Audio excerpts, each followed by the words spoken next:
Hello there, and good morning. Beautiful day here. Nice lovely breeze coming off the ocean. Let's talk about recent events. Let's talk about the Trump assassination attempt.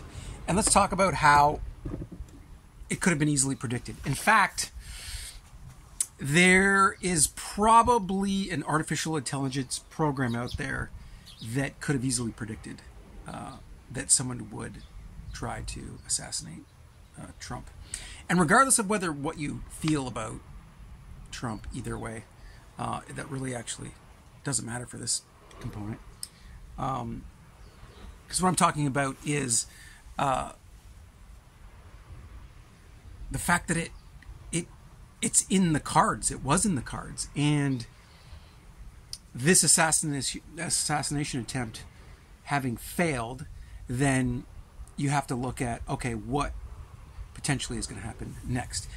And the reason I can say that there's got to be some artificial intelligence apparatus that could figure out that this would happen is because I went to business school. And in business school, they taught us to, not necessarily they taught us. So what I did when I went to business school, and I actually didn't graduate with a quote-unquote business degree for a specific reason. Because when I enrolled in business school and took the courses, I was like, this is teaching me to be an executive robot. And it isn't giving me the knowledge that I wanted from a post-secondary education. And the knowledge that I wanted to know how the world worked. And so a business degree was super limited. So that's why I actually took what was a quasi double major that was called political science and business administration. And actually I didn't get a degree in either one of those. And that's another story.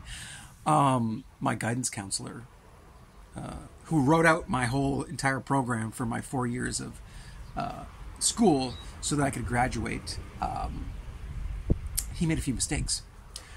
What his mistakes did was it allowed me to take psychology, philosophy, these courses in English called logic and persuasion, all of these things that I was like, I really want to study this component of, how people think, why we think, where our ideas come from, the history of ideas, the history of how society was organized, and also understand marketing and the psychology behind marketing.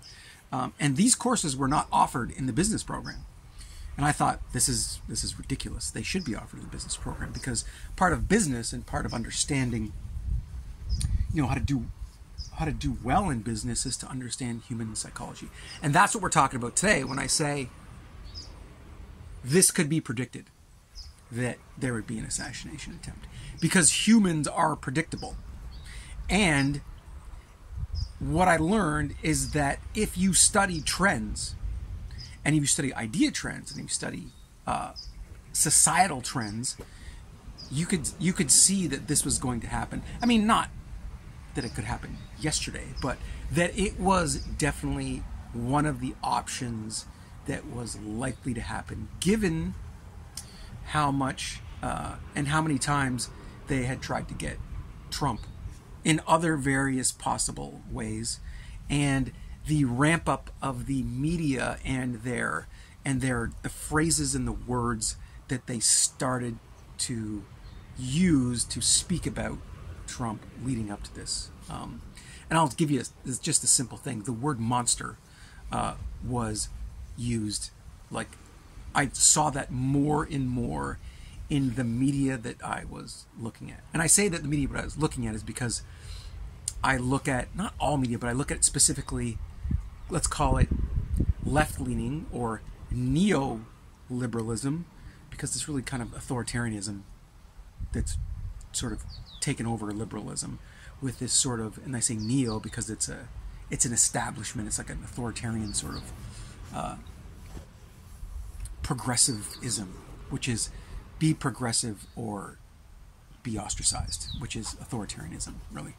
And then you look at right-leaning media, and an obvious one with that is Fox, but it's still establishment right, conservative media. And then you look at, and this actually YouTube is really good for this. And then you, because I program my system to see it, you look at middle of the road, you look at rational, classic liberal, classic conservative, and what they're saying in the news and what's happening. And then you start to look at these other clickbait channels where they're meant to foment anger either for the right, or for the left. And then you see what they are broadcasting, narrowcasting, whatever you want to call it, what they are doing, what they are publishing in order to get clicks. And then you can really, really see, oh, this is where this is leading to, because you're going to have either one of them with their obvious biased agendas, and then you're going to have their reaction to the other one's obvious biased agendas. And you can see where it's leading. And so, in watching these, because I enjoy this sort of thing, it became very obvious that there was going to be an assassination attempt. Maybe not now, but the closer we get to the election. And so, and having looked at what's happened now, they're looking at almost, people are suggesting that it's almost a sure case that Trump will win the election, and that's not at all what I see. We have 3 or 4 months before the election. There is no definite, based on what I'm seeing, there's no definitive case for Trump being alive to get elected, or being out of jail so he can get elected. And there's no definitive case that Joe Biden will be alive by the time of the election, or that he will actually be the candidate. And what's happening right now is, you could say there's no way Joe Biden will be the candidate. And you're going to see in the next few weeks, if you watch media, whether that's going to be sooner or later. But Biden is going to get a respite because of what's happened to Trump, because there needs to be a settle down moment, and to see sort of what's next. And literally I'm saying what's next for the Democratic Party, what's part of their plan, what's next for the bureaucratic establishment and the military industrial complex, which is pretty much what runs America. And that's part of the segment that does not like Donald Trump and wants him out of there, as well as the reactive Trump Derangement Syndrome section of the Democratic part called the Democrats of the U.S. Anyway, that's a lot. So that's why you could see it coming. And maybe I'll do another post in the next few weeks talking about what I think will come next. Anyway, what I really wanted to talk about was how this affects you personally, and how something like Trump Derangement Syndrome can help you understand yourself in a better way. And so really it's about personalizing it. And what does this have to do with anything I've ever posted? Because I live in Baja, and I'm enjoying my life. It really comes down to the lessons from the world and society that can help you understand yourself and help you have a better life. And so how does that relate to Trump Derangement Syndrome? It relates because I call Trump Derangement Syndrome the fact that people cannot see clearly their own projections on this person, this Trump person, in society, and therefore they're they're lumping on their own traumas, their own emotional repressions, their own personalities that they dislike, that they are ashamed of, that they don't want to admit, that are part of themselves, that they put on others, and in this case, Trump. And I say that because I do shadow work. I do work that allows you to gain a perspective on what are the light and dark sides of your personality. And shadow work, which was first, not absolutely first, but Carl Jung was one of the founders of this idea of shadow work, which is the idea that there are parts of our human psyche that we don't like, that we are, our environment has, our parents, family, whatever, has shamed in us, that has told us that is wrong, that is something that we, and whatever that is, that could be anger, and that actually could be like vulnerability. That could be a whole host of emotions and ways to be that we have been taught that are not, acceptable in our family, in our environment, in our society, and so they're pushed down, they're repressed. But we all have these, and when I say light and dark side, it's not that they're evil parts; it's that they're the shamed parts. And we all have them. The same way, we all have tendencies to do really, really good things, and we all have tendencies to do really, really what we would call like evil things, bad things. And that's the first step to getting out of something like a Trump Derangement Syndrome, or even getting out of the idea that you absolutely hate someone, and that people are evil, and that you've got to stop them, and that they're a menace to society and all these things. I mean, there's definitely people that can be that and are that, but that's part of reality. That is part of the world that we live in, that you're going to have good and evil. Like, you can't get rid of all of it. The same way you can't get rid of good, you can't get rid of all the evil. What you can do is have a society that has good rules and good laws and teaches people, this is acceptable and this is the way that you take care of yourself and you don't harm others. And I think that's a key element, is having people understand they can't harm others. But essentially for yourself and for having a good, solid mental stability, if you look at yourself and you think, Trump is a monster, then if you look at yourself and you think anyone's a monster, you have to ask yourself, okay, what is this, not crazy, this emotional reaction, and what in myself am I trying to either deny, repress, or project onto something or someone else, and not accept that in myself. And I say that, and people might be going, oh, this is ridiculous. I would never be a Hitler. I would never be a Nazi. I would never, kill people or do all these things. We all have that capability. We're humans. Like, another human that does that is no different than you as far as their capability to do or not do that. It's a matter of here, and I'll point to here, the heart and the mind being adjusted so you don't do that.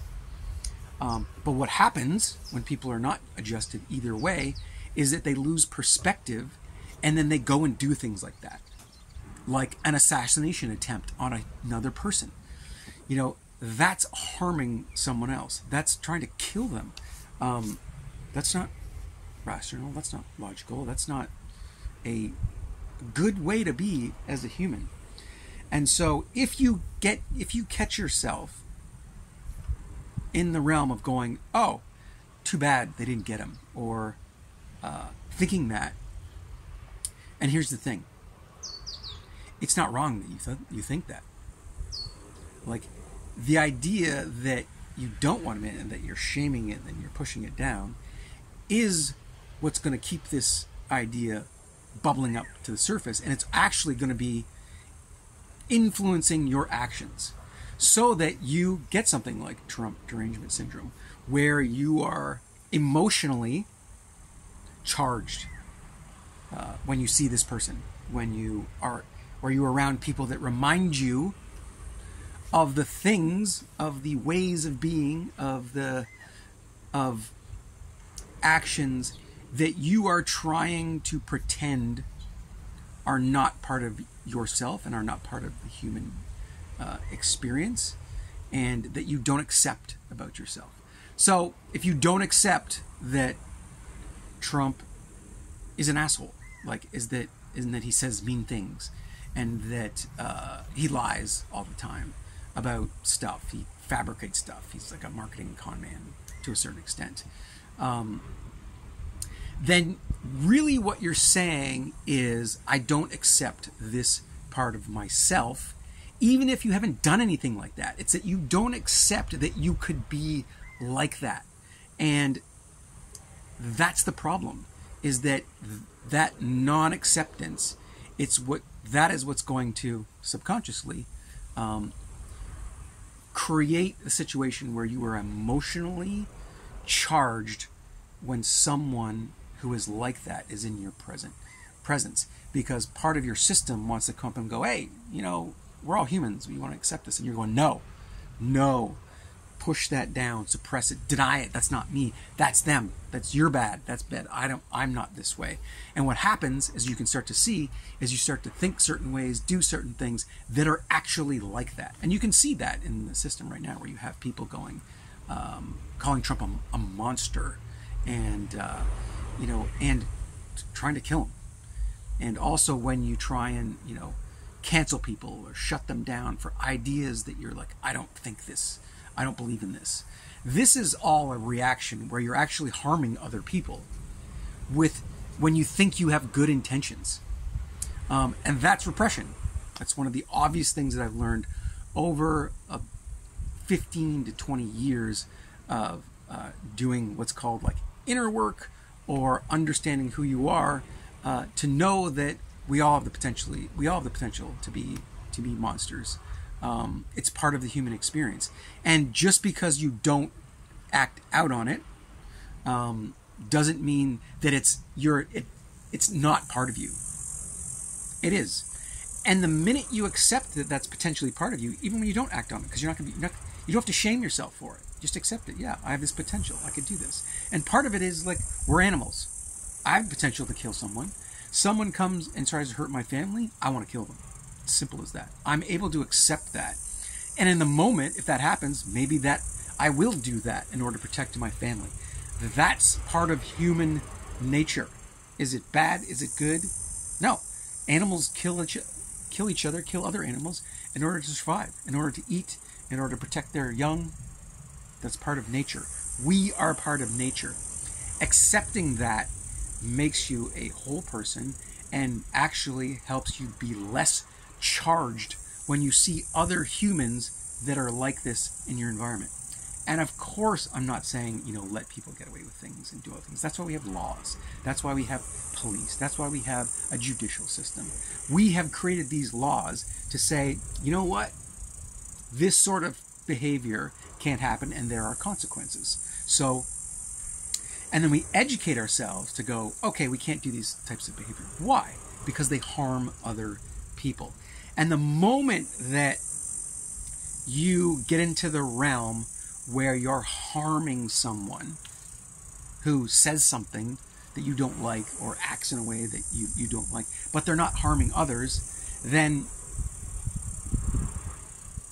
you've gone into the realm of a derangement syndrome, and you haven't understood that this is also part of yourself, and that you can accept that person, and that we have laws, and we have police, and we have courts to take care of these people who potentially do this.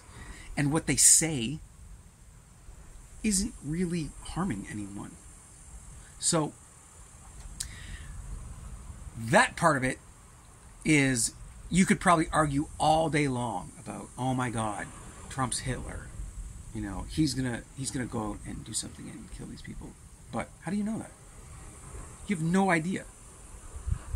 So are you gonna go out and try and murder someone or cancel someone or get rid of them when you think they might be bad for society. That's deranged. What you want to do is look at yourself and say, where in me do I see this, and where am I repressing it, projecting it on someone else, or denying that it's part of my human nature? And then what's going to happen is you're going to go, oh yeah, I can see clearly now, and I see this as just a man. He's, maybe he's an asshole. Maybe he lies. But, that's it. And do I have a right to hurt someone that likes this guy, or to hurt this person? No. This is humanity. We're always going to have people that are doing good or bad things. The question is about yourself and being able to understand and have a healthier attitude to the world around you, and not go into these reactive, emotional,